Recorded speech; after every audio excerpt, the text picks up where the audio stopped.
الشيطان الرجيم. بسم الله الرحمن الرحيم. ألف لام ميم. ذلك الكتاب لا ريب فيه هدى للمتقين. صدق الله العظيم. عن عمر بن الخطاب رضي الله عنه قال قال رسول الله صلى الله عليه وسلم: إنما الأعمال بالنيات وإنما لكل امرئ ما نوى، فمن كانت هجرته إلى الله ورسوله فهجرته إلى الله ورسوله، ومن كانت هجرته إلى دنيا يصيبها أو امرأة ينكحها فهجرته إلى ما هاجر إليه، أو كما قال عليه الصلاة والسلام. أخرجه البخاري في باب كيف كان بدء الوحي. கண்ணியத்துக்கும் பெரும் மதிப்பிற்கும் உரிய அன்பார்ந்த பெரியோர்களே, சகோதரர்களே, அல்லாஹு தஆலாவினுடைய நல்லடியார்களே, அல்லாஹு ரப்புல் இஸ்ஸத் ஜல்ல ஜலாலுஹு வ மனவாலுஹு என்னென்ன விடயங்களை எடுத்து நடக்குமாறு ஏவிருக்கின்றானோ அந்த அனைத்து விடயங்களையும் எடுத்து நடக்குமாறும், என்னென்ன விடயங்களை விட்டு தவிர்ந்து விலகிக் கொள்ளுமாறு தவிர்த்திருக்கின்றானோ அந்த அனைத்து விடயங்களை விட்டும் தவிர்ந்து விலகிக் கொள்ளுமாறும் முதலில் எனக்கும் அடுத்ததாக உங்களுக்கும் வசியத் என்னும் நல்ல உபதேசம் செய்து கொள்கின்றேன். கண்ணியமான அன்பார்ந்த சகோதரர்களே, பெரியவர்களே, அல்லாஹ் ரப்புல் இஸ்ஸத் ஜல்ல ஜலாலுஹு வ மனவாலுஹு இந்த உலகத்துல எங்களை படைத்து ஒரு குறுகிய கால வாழ்க்கையை தந்திருக்கிறான். இந்த குறுகிய கால வாழ்க்கையில நாங்க அவனுக்கு கட்டுப்பட்டு அவன் எவ்வாறு எங்களுக்கு ஏவிருக்கின்றானோ அதன் பிரகாரம் வாழ்க்கையை அமைச்சு கொண்டு போறதுல தான் எங்களோட வெற்றி இருக்குது. மெட்டீரியலை அடிப்படையாக வைத்து, தடவாளத்தை அடிப்படையாக வைத்து அந்த வெற்றியை அல்லாஹு தஆலா முடிவு செய்கிறது இல்லை. முடிவுகள் மார்க்கம், தீன், ஷரியத் எந்தளவு தூரத்துக்கு பின்பற்றப்படுதோ அதை அடிப்படையாக வைத்துத்தான் அல்லாஹ்வினுடைய உதவிகளும் வாரது காரணமாக அமையும். அதுல அல்லாஹ் எங்களுக்கு விதித்திருக்கக்கூடிய மிக முக்கியமாக எங்களோட வாழ்க்கையோட அடிப்படையான 5 அம்சங்கள் இருக்குது. அந்த 5 விடயங்களையும் நாங்க சரியாக நிறைவேற்றும் பொழுது எங்களோட உலக வாழ்க்கையும் எங்களுக்கு சந்தோஷம் உள்ளதாக, நிச்சயமாக மௌத்துக்கு பின்னா உள்ள வாழ்க்கையும் வெற்றிக்குரியதாக மாறும். அடிப்படையில முதலாவது எங்களோட அகீதா, உள்ளம், ரப்போட தொடர்பாக இருக்கக்கூடிய நிலைமை. அல்லாஹ்வ நாங்க எப்படி விளங்கணுமோ அப்படி அல்லாஹ்வ விளங்குறது. அதே போல எங்களோட குர்ஆனும் சுன்னாவும் ஸலஃபு ஸாலிஹீன்களும் எங்களுக்கு அதை எப்படி விளங்கப்படுத்திருக்கிறாங்களோ அந்த அமைப்புல எங்களோட அகீதா, உள்ளம் சார்ந்த விடயங்களை நாங்க சீராக்கி கொள்றது. இரண்டாவது இபாதத், எங்களோட இபாதத்துக்களை நாங்க சீராக அமைச்சு கொள்றது. இபாதத்துல குறை நடக்கும் பொழுது வாழ்க்கையில குறை நடக்கும். இபாதத் சீரில்லாம போனா வாழ்க்கை சீரில்லாம போகும். இபாதத் மிக முக்கியமான ஒரு அம்சம். இபாதத்தை நாங்க சீராக அமைச்சு கொள்வோம். அகீதா பிழையாக இருந்து இபாதத் சீராக இருந்தா அங்கேயும் எங்களுக்கு வெற்றி கிடையாது. அகீதா சீராக இருக்குது, இபாதத் குழப்பமாக இருக்குது, அப்பையும் நாங்க ஈடேற்றம் பெற மாட்டோம். அதே மாதிரிதான் மூணாவது எங்களோட முஆமலாத், கமர்ஷியல் டிரான்சாக்சன், கொடுக்கல் வாங்கல் சீராக அமையும். அகீதாவும் சீராக இருந்து இபாதத்தும் சீராக இருந்து கொடுக்கல் வாங்கல் குழப்பமானால் வாழ்க்கை குழப்பமாகும். இது மூணும் சீராக இருக்கும். நாலாவது எங்களோட முஆஷரா, நாங்க எங்களோட பெற்றோரோட நடந்து கொள்ற முறை, என்னோட சிப்ளிங்ஸ் ரத்த உறவுகளோடு நடந்து கொள்ற முறை, எங்கட அண்டை வீட்டாரோடு நடந்து கொள்ற முறை, அந்நிய மக்களோடு நடந்து கொள்ற முறை அக்கார்டிங் டு ஷரியா எப்படி எங்களுக்கு சொல்லப்பட்டிருக்குது. அதை சரியான முறையில நாங்க விளங்கி அதை நாங்க சீராக செய்யறது. எங்கட கொடுக்கல் வாங்கலும் சரி, இபாதத்தும் சரி, எங்கட அகீதாவும் சரி. ஆனா எங்கட உம்மா வாப்போடு இருக்கிற ரிலேஷன்ஷிப்ல குழப்பம்தான் வாழ்க்கை குழப்பமாகும். முன்சப்ல நின்று தக்பீரை கட்டி தொழுகிறாரு, ஆனா வீட்டுல சொந்த தாத்தாவோட கோபம், தம்பியோட கோபம், இப்ப வாழ்க்கையில அதற்குரிய சோதனை உண்டாகும். முன்சப்ல நின்று தொழுகிறாரு, கொடுக்கல் வாங்கல்ல குழப்பம், அப்பையும் இவருடைய வாழ்க்கை சீராக மாட்டார். எங்களோட அந்த உறவுகளோட அன்றாடம் நாங்க புழங்கக்கூடிய இடங்கள்ல அங்கேயும் எங்களோட உள்ளம் பரிசுத்தமாகவும் அவங்களோட இருக்கிற அந்த ரிலேஷன்ஷிப்பை சரியாகவும் நாங்க மெயின்டைன் பண்ணணும், ஷரியத் சொன்ன விதத்துல. அஞ்சாவது எங்களோட பிஹேவியர், அஹ்லாக், பண்பாடு, எங்களோட நடத்த அது சீராக அமையும். முன்னால சொன்ன நாளும் சரியாக அமைஞ்சு அஹ்லாக் குழப்பமானா வாழ்க்கை குழப்பமாகும். இது அஞ்சும் மிக முக்கியமான அம்சங்கள், மிக நீளமான தலையங்கங்கள். நான் இந்த அஞ்சையும் பேசுறதுக்குரிய ஒரு சந்தர்ப்பம் அல்ல. இதுல மிக முக்கியமாக நாங்க இன்றைக்கு பார்க்க வேண்டிய ஒரு விடயம் தான் என்னோட கொடுக்கல் வாங்கல். நான் அதிகமாக யோசிக்கிறது வரக்கூடிய நிறைய பிரச்சனைகள், மென்டல் டிசார்டர், மென்டல் இல்னஸ், அவங்கள பாத்தீங்கன்னு சொல்லி சொன்னா பிசிக்கல் ப்ராப்ளம்ஸ், இப்படி different types of the problems ஒவ்வொரு நாளும் ஒவ்வொருத்தரும் முன்னோக்கி கொண்டிருக்கிறோம். அதிகமாக வாலிபர்கள், அதிகமாக வாலிப பெண்கள், வீடுகளில் பெற்றோர்கள், வீடுகளில் இருக்கக்கூடிய கணவர்மார், மனைவிமார், இப்படி ஒவ்வொரு கேட்டகரியில் இருக்கக்கூடியவங்களும் விதவிதமான பிரச்சனைகளை இன்றைக்கு முன்னோக்கி கொண்டிருக்கிறாங்க. ஆச்சரியமான ஒரு விஷயம் ஒன்று என்னன்னா, 8 வயசு 9 வயசு 10 வயது பிள்ளைகளுக்கு இப்ப கவுன்சிலிங் பண்ண வேண்டிய ஒரு நிலைமை ஒன்று ஏற்பட்டிருக்குது. 8 வயசு மகனுக்கு எத்தனை வயசு? 8 வயசு. மகனுக்கு எத்தனை வயசு? 10 வயசு. கவுன்சிலிங் பண்ணணும். அந்த சின்ன பிள்ளைக்கு நிறைய கவுன்சிலிங் இல்ல. வீட்டுல பொருட்களை உடைக்கிறான், சாமான தூக்கி வீசுறான், ஒன்று கொண்டு பேசிட்டு வாரான், கணக்கு இருக்கிறான் இல்ல, யாரும் வந்தாலும் சரியான மட்டும் சிரமமாக இருக்குது. ஸ்கூல்ல இருந்து கம்ப்ளைண்ட் லெட்டர் வருது, உங்களோட பிள்ளைய நீங்க வீட்டிலே வச்சுக்கோங்க, எங்க சரி வர மாட்டாது, எங்களால மெயின்டைன் பண்ணேராம இருக்குது. அங்க போயிட்டு அங்குள்ள கவுன்சிலரும் பேசியும் சரி வரதில்லை. இப்படி அந்த சின்ன பிள்ளைகளுக்கு இன்றைக்கு ஆச்சரியமா இருக்குது. அந்த அதாவது மென்டல் இல்னஸ், மென்டல் டிசார்டர் வரலாற்றுல DSM, அந்த DSM 1, 2, 3, 4, 5 வரையில 6 வரையில வந்திருக்குது. அந்த 5 வரையில அதை பத்தி ஒன்றும் பேசல. ஏன்னா பெற்றோர்களே அவங்கள வழி நடத்துவாங்க, பெற்றோர்களே அதுக்குரிய முறைகளை காட்டி கொடுப்பாங்க, அவங்களோட சிந்தனை போக்கும் சீராக இருந்துச்சு. இப்ப DSM 6 சின்ன பிள்ளையோட மென்டல் இல்னஸுக்கு என்ன ட்ரீட்மெண்ட் அந்த அளவுக்கு வந்துருச்சு. பாவம் அந்த பிள்ளைக்கு இன்றைக்கு மனநோய் ஏற்பட்டு இருக்குது.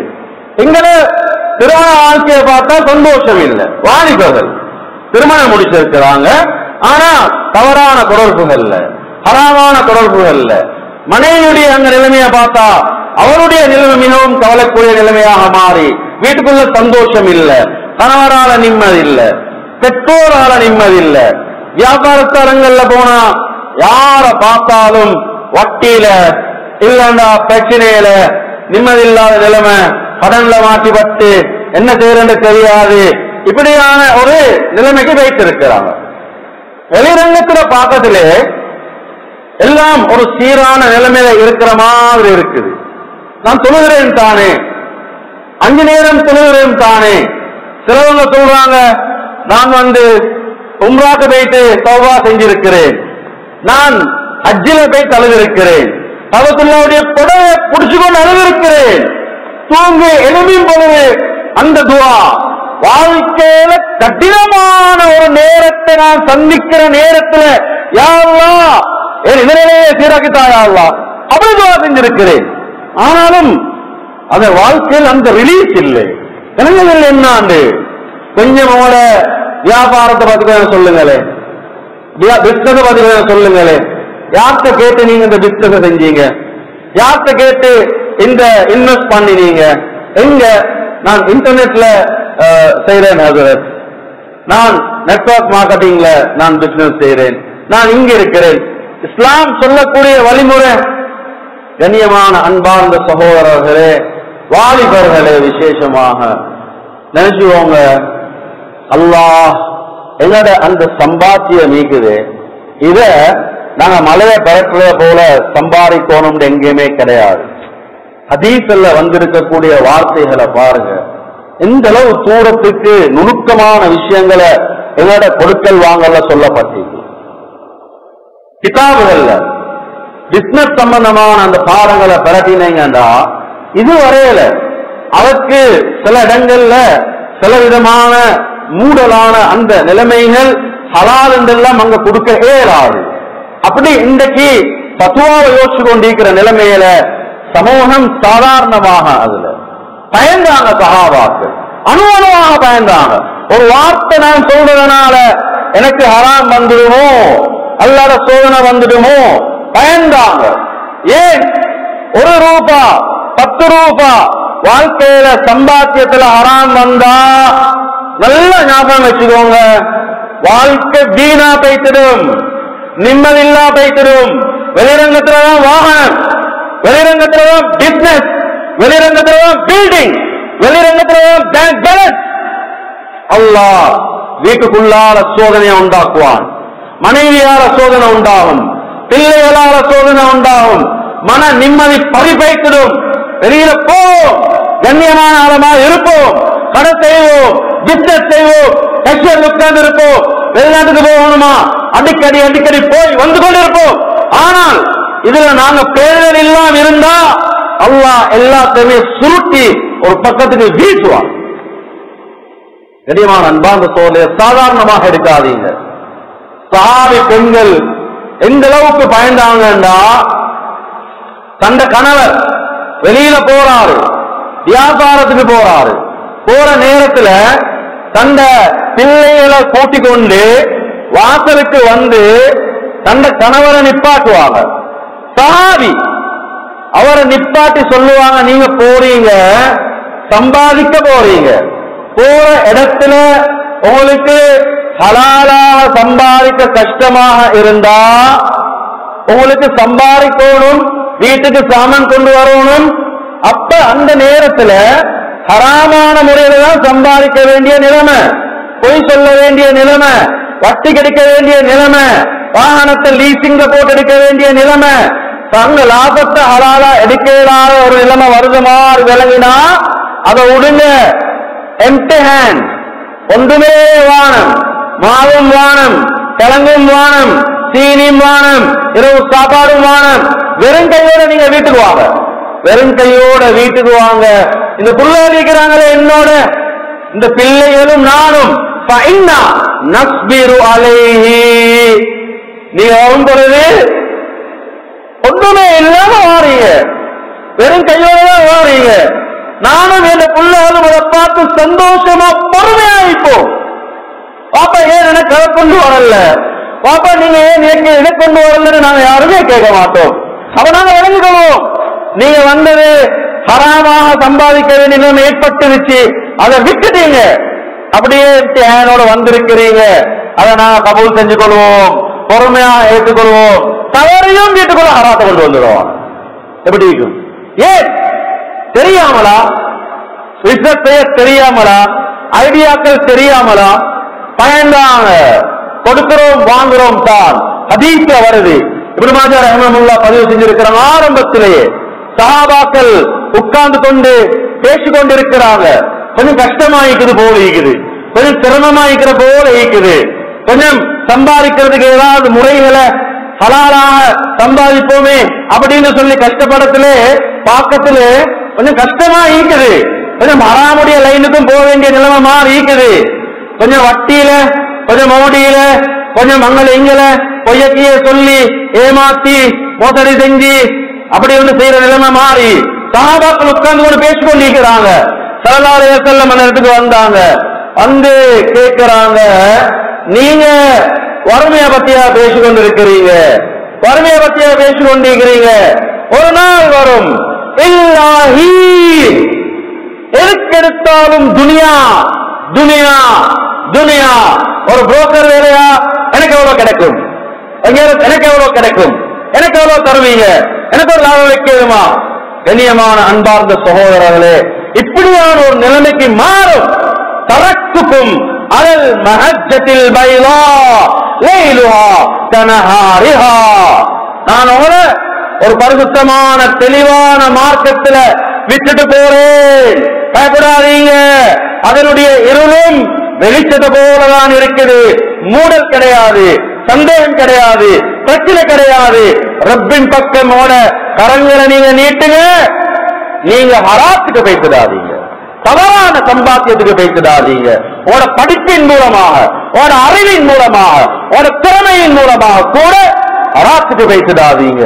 சிலர் அதுல சரியான பிரச்சனை வாழ்க்கையில நீங்க என்ன செய்றீங்க? நான் அரசாங்க தொழில் செய்கிறேன். எத்தனை மணிக்கு போறீங்க? நான் 9:30 போறேன். எத்தனை மணிக்கு போகணும்? அங்க 8:30 போகணும். அப்ப 9 இல்ல 8:30 போயிட்டு 8:30 நான் அதுக்கேற்ற மாதிரி சைனை வச்சிட்டு. அப்ப அந்த 1 மணிக்கு அளவும் ஹலாலா? ஈவினிங் எத்தனை மணிக்கு? 5 மணிக்கு ஓப் ஆகணும். நீங்க எத்தனை மணிக்கு? நான் 3:30 வந்துடுவேன். சைனை வச்சுட்டு 5 மணியா போட்டு வந்துடுவேன். இவர் நினைக்கிறாரு அது எனக்கு பிரச்சனை ஒன்று இல்ல. எங்க வாழ்க்கையில பயங்கரமான சோதனை.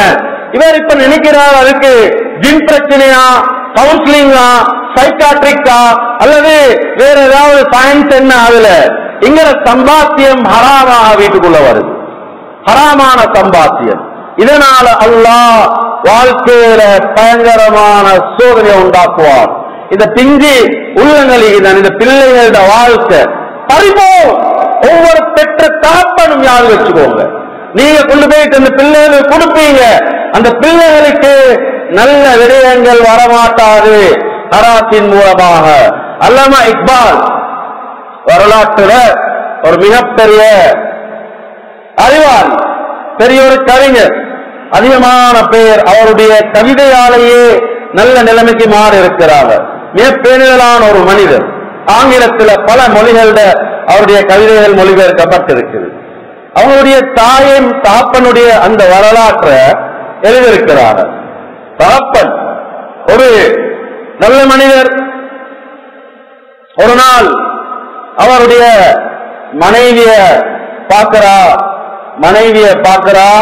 மனைவி தன்னுடைய குழந்தைக்கு ஆட்டுப்பாலை கொடுக்கிறார். ஆட்டுப்பால் பிறந்த குழந்தைக்கு தாய்ப்பாலை விட பவர்ஃபுல் நியூட்ரிஷன் வேற ஒன்றும் இல்லை. தாய்ப்பால் தான் ஆக முதலாவது இருக்கக்கூடிய சாப்பாடு. அதிலேயும் தாய் பூர்த்தியாக அவளுடைய கடமையை அவள் நிறைவேற்றும். என்றால் அல்லாஹ் அவளுடைய உடம்புல ஆச்சரியமான விதத்துல பிள்ளைக்குரிய தேவையை வச்சிருக்கிறான். பிள்ளைக்குரிய நியூட்ரிஷன், பிள்ளைக்கு இருக்கக்கூடிய பரம்பரையாக வரக்கூடிய அந்த ப்ரொடெக்ஷன் எல்லாமே, பிள்ளையுடைய போனுடைய வளர்ச்சி, இறைச்சியுடைய, பிள்ளையுடைய பிரைனுடைய எல்லாமே தாய்ப்பால். 2 வருஷத்துடைய தாய்ப்பால். அதுக்கு அடுத்தது 97 100 இல்ல 97% ஆட்டுப்பால், காட் மில்க் இருக்குது. அது சுத்தமாக தண்ணி கலக்காம கொடுக்கப்பட்டது. 97%, 97% கிட்டவாக இருக்குது. தாய பாக்குற, வைஃப பாக்குறா, மகனுக்கு ஆட்டுப்பாலை கொடுக்கிறார். இக்பாலுடைய அல்லாமா இக்பாலுடைய தந்தை பார்த்துட்டு கவலைப்பட்டு பயந்து சொல்றாரு, ஏனுமா ஆட்டுப்பாலை கொடுக்கறீங்க, நீங்க தாய்ப்பாலைன்னு கொடுக்கறீங்க இல்ல. அந்த பெண் சொல்றா, நீங்க என்ன தொழில் செய்றீங்க? சொன்னாங்க, நான் பேங்க்ல வேலை செய்யறேன். பேங்க் ஹலாலான தொழிலா? அவர் சொல்றாரு, அதுல குழப்பம் இருக்குது. நீங்க தெரியுமா உங்களுக்கு, நான் உடுப்புகளை தைச்சி சேர்த்து வந்த காசால என் புள்ள வயிற்றுக்கு வந்த காலத்திலிருந்து நான் அவருக்கு கொடுத்துட்டு வந்தேன். இவங்களோட சாப்பாட்டை நான் கொடுக்கல. இப்ப புள்ள கிடைச்சதுக்கு பின்னால எனக்கு ஒரு சந்தேகம், எப்பயாவது உங்களோட வருமானத்துல சாப்பிட்டு இருப்பேனோ, அதனால இந்த பிள்ளைக்கு போடக்கூடிய ஃபீட் பண்ற நேரத்தில் இந்த பால் போகுமோ, அந்த பயத்துல நான் ஹலாலாக 100க்கு 100 ஹலாலாக சேமிச்சு வச்ச காசால வாங்கின ஆட்டுடைய ஹலாலான பாலை என் புள்ளை கொடுக்கிறேன் அப்படின்னா உடனடியாக பயந்தார். வெளியில வந்தார். ஹலாலான முறையில் தொழிலை செஞ்சு கொண்டு இருந்தாரு. கொஞ்ச நாள் போகத்துல வைஃப் வீட்டுல தைச்சு கொண்டிருக்கிறார். அந்த காலத்துல வந்து ஒரு நல்ல ஒரு தையல் மிஷினை கொண்டு வரார். வீட்டுக்கு கொண்டு வந்தோடனே மனைவி கேட்கிறா, இதை நீங்க எப்படி கொண்டு வந்தீங்க? இப்படி கொண்டு வந்தேன், இந்த இடங்களுக்கு நான் சில காசுகளை கொடுத்து அங்கிருந்து அதை ரிலீஸ் பண்ணிட்டு வந்தேன்.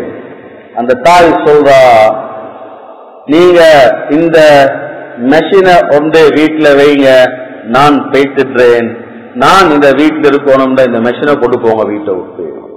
ஹராமான முறையில வந்தது எனக்கு எந்த காரணத்தோடும் எடுக்க மாட்டேன்.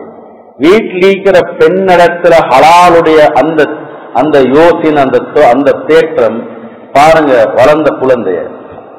இது கனியமான அன்பார்ந்த சகோதரர்களே, சாதாரணமாக இது எடுக்காதீங்க. ஒவ்வொரு அணுவாக பாருங்க வாழ்க்கையில. ஏன் தெரியுமா, வீட்டுக்குள்ளால ஹராம் வந்தா, நான் சொல்றது நல்லா கேட்டுக்கோங்க, வீட்டுக்குள்ள ஹராம் வந்தா, ஹராமான சம்பாத்தியம் வீட்டுக்குள்ள வந்தா, உலமாக்கள் எழுதுறாங்க, வீட்டுக்குள்ளால இருக்கிறவங்களுக்கு பெரும் பாவம் செய்யற ஆசைகள் உண்டாகுமா. வீட்டுக்குள்ள ஹராம் வந்தா மகன் விபச்சாரத்துக்கு போவாரு.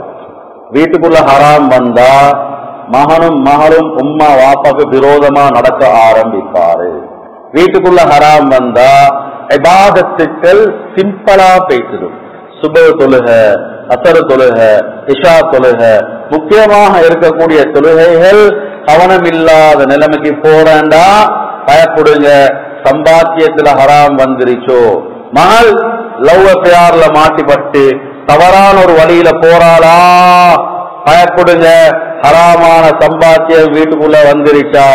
மகன் ட்ரக்ஸுக்கு அடிக்ட் ஆகி, மகள் தவறான வழியில, மனைவி சொல்றத கேட்கிறா இல்ல, மார்க்கத்தை மதிக்கிறா இல்ல, பயப்படுங்க, வீட்டுக்குள்ள ஹராம் வந்துருச்சா.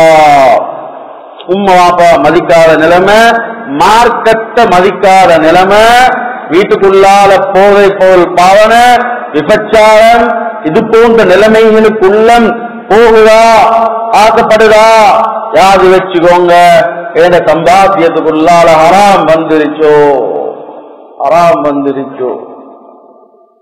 நாங்க இன்றைக்கு எங்கேயோ போயிட்டு தேடிக்கொண்டிருக்கிறோம். டாக்டர்டையும் சைக்காட்ரிக்டையும் ஜின் வைத்தியர்கள்டையும் நாங்க போயிட்டு காட்டி ஒன்றும் அங்க ஒன்றுமே இல்லை. இங்கதான் உள்ள நிலைமை சாதாரணமான நிலைமையில. சரி, என்னோட வாழ்க்கை ஒரு மனிதர் ரோட்ல வந்து கொண்டிருக்கிறாரு, பசி தாங்கேலாத பசி, சாப்பிட்டா கொஞ்சம் உடம்ப லேசா நிக்மாத்தி கொலையலும்டா, அந்த இடத்துல ஒரு ஹராத்த தேவையான அளவு சாப்பிடுறதுக்கு இஸ்லாம் அனுமதி கொடுக்குது, வேற ஒன்றுமே இல்லைண்டா. தண்ணீர போற ஒரு அப்பிள் பழத்தை அல்லது ஒரு பழத்தை எடுத்து சாப்பிடுறாரு. சாப்பிட்டதுக்கு பிறகுதான் யோசனை வருது, நான் என்ன சாப்பிட்டேன், யாருடையது எனக்கு தெரியாது. ஓடுறாரு, மரத்தோட்டத்தை கண்டாரு. தோட்டத்தை கண்டு அங்குள்ள எஜமான்ட்ட போயிட்டு சொல்றாரு, வாலிபர், யங் ஏஜ் வாலிபர்களே, அல்லாஹ் பயப்படுங்க, இங்க நாங்க ஹராத்துல கைய வச்சோம், பின்னால கடுமையான சோதனைகளை சந்திக்க வேண்டியிருக்கும். அதோ தேடும் நிம்மதி கிடைக்காது. பிள்ளைகளால, மனைவியால, குடும்பத்தால, உடம்பு ரீதியாக விதவிதமான நிலைமைகளை சந்திக்க வேண்டியிருக்கும். அங்க வாலிபத்துல இது கேட்கிறாரு எஜமான், என்ன மன்னிச்சுக்கோங்க, பசி தாங்க இல்லாம ஓட மரத்துக்கு ஆயோட தான் நான் சாப்பிட்டேன் போல. அவர் என்ன சொன்னாரு, ஏறாது, மன்னிக்க மாட்டேன், என் மகளை திருமணம் பிடிக்கணும், என் மகளுக்கு கண் பார்வை இல்ல, என் மகளோட காது கேட்கறல, என் மகள் சப்பானி, என் மகளுக்கு பிடிக்கிறதுக்கு இல்ல சொத்து. இவர் சொன்னாரு, நான் எனக்கு ஹலால் கிடைக்கும்டா நான் போறேன். ஏன் தெரியுமா? ஏன் தெரியுமா? ஜாபிர் ரலியல்லாஹு அன்ஹு வந்து ஸல்லல்லாஹு அலைஹி வஸல்லம் கேக்குறாங்க, உரீது அன் நகூன முஸ்தஜாப தவா. யா அல்லாஹ், யா ரசூலல்லாஹ் ஸல்லல்லாஹு அலைஹி வஸல்லம், நான் எப்ப கையை உயர்த்தினாலும் எனக்கு துஆ கபூல் ஆகும், நான் எப்ப கையை உயர்த்தினாலும் துஆ கபூல் ஆகும், எனக்கு சொல்லுங்களே. ஸல்லல்லாஹு அலைஹி வஸல்லம் சொன்னாங்க, உங்களோட சாப்பாட்டுடைய கவலத்தை ஹலாலாக்கிக்கோங்க, சாப்பாட்டுடைய ஒரு கவலத்தை ஹலாலாக்கிக்கோங்க. தவறையும் ஒரு கவலம் உங்களோட வயிற்றுக்குள்ள போனா உங்களோட இபாதத்துக்கள் ஏற்றுக்கொள்ளப்பட மாட்டாது, துஆக்கள் ஏற்றுக்கொள்ளப்பட மாட்டாது. நான் கேட்கிறேன், எங்கள இபாதத், அகீதா, அங்கர முஆஷரா, அங்கர அக்லாக் எல்லாம் பெர்ஃபெக்ட். ஆனா எங்களை கொடுக்கல் வாங்கல்ல ஹராம் வந்துருச்சுண்டா எல்லாமே ஸ்பாயிலா வைக்குது. அதனால அவர் பயப்பட்டாரு, நான் முடிக்கிறேன், உலகத்துல குருடியோட வாழ்றேன், உலகத்துல செவிடியோட வாழ்றேன், சப்பானியோட வாழ்றேன், சொத்தியோட வாழ்றேன், ஆனா ரப்பிட்ட மாட்டி வடையலாம், ரப்பிட்ட மாட்டி வடையலாம். உள்ள போனவர் ஓடி வந்தாரு வெளியில, எஜமான்ட்ட சொன்னாரு, நீங்க சொன்ன ஆள் இல்லே உள்ள, நான் பார்த்தேன், ஒரு பார்வையிலே பண்ணிட்டு ஓடி வந்துட்டேன், அழகான ஒரு பெண்ணு, கண் பார்வையும் இருக்குது, கை கால் எல்லாம் இருக்குது. அவர் சொன்னார், என்ன மகள் இவ்வளவு காலம் என் அல்லாட்ட நான் அழுவேன், யா அல்லாஹ் சாலிஹான ஒரு மாப்பிள்ளை எனக்கு தா என் மகளுக்கு. என் மகள் ஹராமான பார்வையை பார்த்ததில்லை, ஹராமான கேள்வியில கேட்டதில்லை, ஹராமான பிடியை பிடிச்சதில்லை, ஹராத்துக்கு நடந்ததில்லை. அப்படியான பத்திரித்தனமான ஒரு பெண், அவளுக்கு ஏற்ற மாப்பிள்ளைய தாயா அல்லாஹ் ஓல அனுப்பியிருக்கிறார், என்னுடைய மருமகனாக நீங்க இந்த மகளை திருமணம் முடிக்கணும். முடிச்சாங்க. கனியமான அன்பார்ந்த சோதரர்களே, ரெண்டு ரிவாயத் இருக்குது, ரெண்டு சம்பவங்கள். ஒன்று, சிலர் சொல்றாங்க இமாம் அபூ ஹனீஃபா ரஹ்மத்துல்லாஹுடைய உம்மவும் வாப்பவும் என்பதா. இன்னும் சிலர் சொல்றாங்க முஹியுத்தீன் அப்துல் காதர் ஜீலானி ரஹ்மத்துல்லாஹுடைய தாயும் தந்தையும் அப்படின்னு சொல்லி சொல்றாங்க. எப்படிப்பட்ட தாயும் தந்தையும்? குழந்தையுடைய நிலைமை, முஹியுத்தீன் தீன ஹயாத் ஆக்கினவர் அப்துல் காதர் ஜீலானி. அங்க ஒரு மார்க்கத்தை சமூகத்துக்கு சொல்லிக் கொடுத்த இமாம் அபூ ஹனீஃபா ரஹ்மத்துல்லாஹி அன்பார்ந்த சகோதரர்களே, ஒரு மனிதர் தோட்டத்துல, மாதுளம்பழ தோட்டத்துல காவலுக்கு நிக்கிறாரு. அரசர் வாராரு, அந்த சொல்றாரு, எனக்கு நல்ல இனிப்பான பழத்தை புழிஞ்சிட்டாங்களே. அவர் போயிட்டு புழிஞ்சு கொண்டு குடிச்சா கடுமையான கசப்பாக இருக்குது. சொன்னாரு, கடுமையா கோவப்பட்டாரு, எத்தனை வருஷமா என் தோட்டத்துல வேலை செய்றாய், இது வரையில உனக்கு எது புளிப்பு எது நல்லது தெரியாதா? அவர் சொன்னாரு, எனக்கு நீங்க தோட்டத்துல காவலுக்கு பொறுப்பு தந்திருக்கிறீங்களே தவிர இந்த பழங்களை ருசிக்கிறதுக்கல்ல. இந்த வாழ்நாள்ல, இந்த காலத்துல, தோட்டத்துல இருந்த காலத்துல ஒரு பழத்தை கூட சுவைச்சது கிடையாது. ஏழுமா ஏழுமா ஈமான், தக்வா, தவக்குல் பேசுறது லேசி, கனியமான அன்பு வாழ்க்கையில கொண்டு வாரது. ஏன் அந்த அளவு தூரத்துக்கு மிக முக்கியமான ஒரு விடயம் கனியமான அன்பா அந்த சொல்ல ஒவ்வொருத்தரும் இதுல நாங்க கவனம் செலுத்துவோம். இரவு பகலாக கடை திறந்திருக்கிறோம், பிசினஸ் நடக்குது, கொடுக்கல் வாங்கல் நடக்குது. அவர் வாகனம் வாங்கிக்கிறாரு, இவர் வீட்டை கட்டிக்கிறாரு, அவர் வெளிநாட்டுக்கு போறாரு, இவர் அங்க போறாரு. பார்க்காதீங்க, ஏண்ட ஹலாலான சம்பாத்தியமா ரப்பிட்ட கேட்கிறேனா? எவன் டைம் கைய ஏந்தாம அல்லாட்ட கேட்டு ஹலால கொண்டு வாங்க. வீட்டுக்குள்ளால பானை தின்னுங்க, பருப்பை தின்னுங்க, சந்தோஷமா பிள்ளைகளோட உட்கார்ந்து சிரிங்க, கதைங்க. ஒவ்வொரு பிள்ளைகளும் நாளைக்கு பொக்கிஷங்களாக இருப்பாங்க. வரலாறு பேசப்படக்கூடிய அளவுக்கு எங்களோட குடும்பங்கள் இருக்கும். அந்த சஹாபாக்கள், தாபிஊன்கள், தபஅத் தாபிஈன்கள், அந்த முஃபஸ்ஸிரூன்கள், அந்த முஹத்திஸூன்கள், அந்த ஃபுகஹாக்கள், முத்தகல்லிமூன்கள், முஅர்ரிஃபூன்கள் என்று அந்த வரலாறு ஒரு அற்புதமான வரலாறு. இன்றைக்கு வரையில் இஸ்லாம் மறக்க முடியாத, அழிக்க முடியாத அந்த golden age in Islamic civilisation more than 800 years. என்ன இந்த வரலாறு தான் பக்குவமான, பேணுதலான, அல்லாஹ்வுடைய பயம் உள்ள அந்த வரலாறு. அதை நாங்க ஹயாத்தாக்குவமாக இருந்தா எங்களோட பஜார்கள், எங்களோட கடைகள், எங்களோட வீடுகள், எங்களோட தொழிலாளிகள் அரசாங்க தொழிலாளிகள் ஒவ்வொருத்தரும் அல்லாஹ் பயந்து எடுக்கிற அந்த காசு ஹலாலா ஹலாலா ஒன்றைக்கு 10 முறை பார்த்து எடுத்து அதை நான் குடும்பத்துக்கு சுத்தமா கொண்டு போகும் பொழுது அந்த இடம் அந்த பிள்ளைகள் நல்ல கௌரவமா கண்ணியமா சமூகத்தில் நல்லவர்களாக இருப்பார்கள். அதனாலதான் மக்கால அந்த நேரத்திலிருந்து பைத்துல் மால் பைத்துல் ஜகாத் வைக்கப்பட்டிருந்துச்சு. ஹராத்துக்கு போவானம் பைத்துல் மால் இருக்குது, ஹராத்துக்கு போவானம் பைத்துல் ஜகாத் இருக்குது. அது அப்படியே இல்லா போயிட்டு அதுக்கு பின்னால நினைச்ச மாதிரி வியாபாரம், நினைச்ச மாதிரி கொடுக்கல் வாங்கல், ஒவ்வொருத்த முகங்களும் வாடி போயிட்டு போன்ல ரிசீவ் பண்றதுக்கு பயப்படுறாங்க, பொய்ய சொல்றாங்க. என்ன கொடுக்கல் வாங்கல்ல முன்ன பின்ன நினைச்ச மாதிரி எல்லாம் ஈடுபட போயிட்டு நடந்த அந்த நிலைமையை கண்ணியமான சொல்லு. அதனாலதான் பைத்துல் மால் பைத்துல் ஜகாத் வைக்கப்பட்டிருக்கு. மாஷா அல்லாஹ் ஓட மஹல்லால பைத்துல் மாலுடைய அந்த ஒரு ப்ரோக்ராம் வந்து அழகா செஞ்சுட்டு போறாங்க. ஒவ்வொரு மாதத்துடைய 4ஆம் வாரம் ஓட அதியாக்களை அந்த பைத்துல் மாலை கொடுக்கறதுனால அவங்க அந்த பைத்துல் மாலை சமூகத்துல அந்த நல்ல காரியங்கள்ல அவங்க செலவழிக்கிறாங்க. கஷ்டமான சிரமமான இடங்களுக்கு அதை கொண்டு போயிட்டு சேர்க்கிறாங்க. மக்கள் ஹராத்துக்கு பாவத்துக்கு போகாம தடுக்கிறதுக்கு உங்களோட ஒவ்வொரு ரூபாவும் பெரிய பாக்கியமுடையதாக இருக்கும். அதுல விசேஷமாக 4ஆம் வாரம் ஒவ்வொரு விடயங்களுக்கு உங்களோட பைத்துல் மாலை அவங்க கொடுக்கறாங்க. இந்த முறை அதனுடைய வர்க்கத்துடைய கடைசினால ஸ்கூல்ல படிக்கக்கூடிய பிள்ளைகள் அவங்களுக்குரிய அந்த புத்தகங்கள் பேக்கள் போன்ற அடிப்படை தேவைகள் உங்க பிள்ளைகள் அத பெற்றோர்கள் ஹராமான முறையில் சம்பாதிச்சு பிள்ளைகளுக்கு வாங்கி கொடுத்தா அதால விலை உண்டாகும். நீங்க ஹலாலான முறையில் கொடுத்தீங்கன்னா அந்த பிள்ளைகளுடைய வாழ்க்கை ஹலாலா போறதுக்கு காரணமாக அமையும். அவங்க ஒரு கணக்கை நியமிச்சிருக்கிற 5,000-6,000 ரூபாய்க்குள்ளால ஒரு பிள்ளைக்குரிய தேவைகளை நிறைவேற்றி கொடுக்கிறதுக்கு வந்திருக்கக்கூடியவங்க நீங்க ஒவ்வொருத்தரும் அவங்களோட அந்த பைத்துல் மாலுக்கு நீங்க உங்களால ஏழுமான விடயங்களை ஏழுமான அளவு நீங்க கொடுங்க. நீயத்தில வைங்க குடுக்கத்துல யா அல்லாஹ் இதுக்கு பின்னால் இந்த தொழில ஹராத்த முளைச்சிடாதே. 5 நேரம் துஆல செய்யுங்க. சுஜூதுல இருந்து அழுங்க.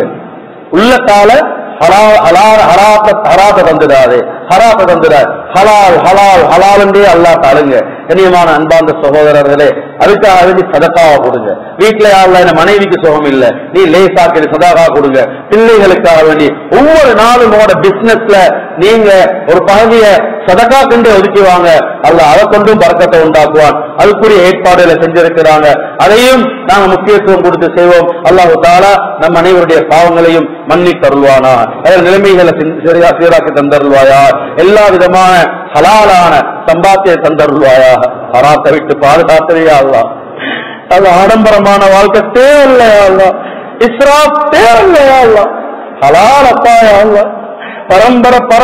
பரம்பரைக்கு தவறியும் கூட ஹராம் கைத்திடாம பாதுகாத்ததையா அல்லாஹ். ஒரு கவலம் கூட ஹராமாக ஆகிடாம பாதுகாத்ததையா அல்லாஹ். ஒரு பென்சில் கூட ஹராமாக ஆகிடாம பாதுகாத்ததையா அல்லாஹ். 100க்கு 100 ஹலாலத்தாயா அல்லாஹ், ஹலாலான சம்பாத்தியத்தாயா அல்லாஹ். யா அல்லாஹ், நீ இஸ்லாத்துல தீன்ல ஷரியத்துல சொன்ன முக்கியமான அம்சங்களான எங்களுடைய அகீதாவை சீராக்கிறியா அல்லாஹ், இபாதத்துக்களை சீராக்கிறியா அல்லாஹ், கொடுக்கல் வாங்கல சீராக்கிறியா அல்லாஹ், எங்களுடைய உறவுகளோட சரியான முறை நடக்கக்கூடிய நல்ல தன்மைகளை தாயா அல்லாஹ், நல்ல அஹ்லாக்க தாயா அல்லாஹ், எல்லா வகையிலும் உதவி செஞ்சருள்வாயா யா அல்லாஹ். ரப்பே ரஹ்மானே, எங்களோட வாழ்நாள்ல நாங்க எங்களோட உள்ளங்கள் என்னென்ன ஹலாலான தேவைகளை வச்சு கொண்டிருக்கிறோமோ அனைத்து ஹலாலான தேவைகளையும் நீயே நிறைவேற்றிட்டாயா அல்லாஹ். முழு உலகத்தில் இருக்கக்கூடிய முஸ்லீம்களை பாதுகாத்துறியா அல்லாஹ். விசேஷமாக கஸால யா அல்லாஹ் கியாமத்துடைய அடையாளங்களோட சம்பந்தப்பட்ட இடம் யா அல்லாஹ் நீ பாதுகாத்துடுவாயா அல்லாஹ். அதுல எங்களுக்கு சந்தேகம் இல்லையா அல்லாஹ். அந்த முஸ்லீம்களை நீ யா அல்லாஹ் பாதுகாத்துடு யா அல்லாஹ். அவங்களோட எல்லா தேவைகளையும் நீயே நிறைவேற்றி கூடியா அல்லாஹ். உலக முஸ்லீம்களுக்கு மத்தியில யா அல்லாஹ், உலக மக்களுக்கு மத்தியில அவங்களை யா அல்லாஹ் ஒரு பலகீனர்களாக, யாருமே அவர்களுக்கு உதவி இல்லாதவர்களாக தவிச்சு கொண்டிருக்கிறாங்க என்ற நிலைமையை உலகத்தை காட்டிடாதயா அல்லாஹ். உன்னை நம்பி வாழக்கூடியவர்கள் அல்லாஹ், உன்னை உள்ளத்தில் எடுத்து நம்பக்கூடியவர்கள் அல்லாஹ். முழுமையாக நீ உதவி செஞ்சிருவாயா. ஈமானுடனே வாழ்ந்து ஈமானுடனே மரணிக்கக்கூடிய நல்ல கூட்டத்தில் நம் அனைவரை மாற்றி வைப்பாயாக.